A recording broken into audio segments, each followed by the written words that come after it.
Bismillahirrahmanirrahim. Assalamualaikum warahmatullahi wabarakatuh. Alhamdulillah wassalatu wassalamu ala Rasulillah wa ala alihi wa sahbihi man wala, amma ba'd. Saudaraku kaum muslimin yang dirahmati oleh Allah, adalah Allah Subhanahu wa taala senantiasa menetapkan sesuatu berdasarkan dengan sifatul hikmah. Artinya tidak ada sesuatu pun yang Allah takdirkan melainkan pasti ada hikmah di balik itu semua. Saudaraku kaum muslimin, akhir-akhir ini kita sering mendengar makin banyaknya orang-orang yang terjangkit dengan penyakit COVID-19, dan mereka pun akan mengalami hal-hal yang sebelumnya tidak pernah mereka alami. Ada sebagian masyarakat yang mulai mengucilkan mereka, menjauhi mereka.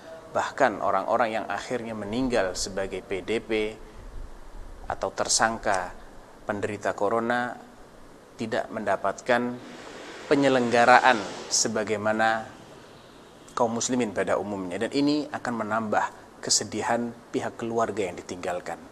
Bahkan tidak berhenti sampai di situ, pihak keluarga juga tidak mendapatkan takziah sebagaimana orang-orang yang ditinggal mati selain korban corona. Kaum muslimin yang dirahmati oleh Allah, di balik ini semua sebetulnya Allah Subhanahu wa taala ingin membuka pintu rahmat bagi kita.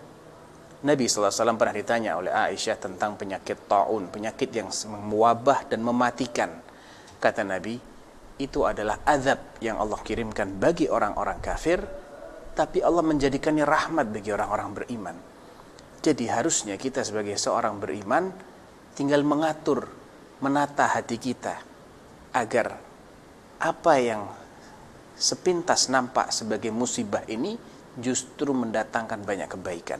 Siapa tahu, saudaraku, di balik kesedihan yang menimpa Anda, di balik pengucilan atau orang-orang yang menjauhi Anda, itu semua adalah kafarah, penggugur dosa-dosa kita. Dan ada kalanya kita ini memiliki banyak dosa yang kita tidak pernah menyadarinya, akan tapi dia tercatat di sisi Allah sebagai dosa. Kalaulah kita tidak pernah menyadari dosa tersebut, kapan kiranya kita akan bertaubat darinya?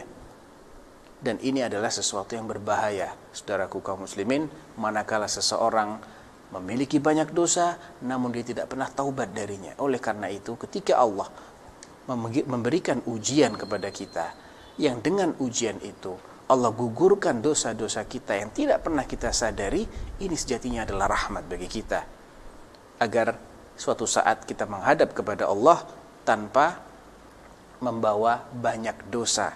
Nabi SAW pernah ditanya oleh Sa'ad ibn Abi Waqqas, ayyun nasi ya Rasulullah, ayyun nasi asyaddu bala'an, siapa orang yang paling berat ujiannya? Kata beliau, al-anbiya, para nabi salawatullah alaihim, thumma salihun, kemudian orang-orang saleh, thumma al-amthal fal-amthal, kemudian yang derajatnya mendekati orang-orang saleh tersebut. Yubtalar rajulu ala qadri dinih, seseorang akan diberi ujian sesuai dengan kadar agamanya dia. Fa in kana sulbad din ishtadda bala'u, kalau agamanya kuat, balanya, ujiannya akan hebat. Kalau agamanya itu lemah, maka dia akan diberi ujian yang sesuai dengan kadar agamanya. Fama yabrahul bala'u bil 'abdi hatta yamshi wa laysa 'alaihi khati'ah. Bala, ujian, musibah akan senantiasa menerpa seorang hamba sehingga dia pun seakan-akan berjalan tanpa memikul satu dosa pun. Subhanallah. Oleh karena itu, saya wasiatkan kepada saudara-saudaraku agar bersabar, mengharapkan pahala dari Allah Subhanahu wa taala, tetap menjalankan protokol, jangan takut untuk diperiksa demi kemaslahatan bersama. Insyaallah itu semua akan membukakan bagi kita pintu-pintu pahala dan menggugurkan dosa-dosa yang tidak pernah kita sadari selama ini. Barakallahu fikum, wallahul muwaffiq ila aqwamit thariq. Wa sallallahu ala nabiyyina Muhammad wa ala alihi wa sahbihi wa sallam. Assalamualaikum warahmatullahi wabarakatuh.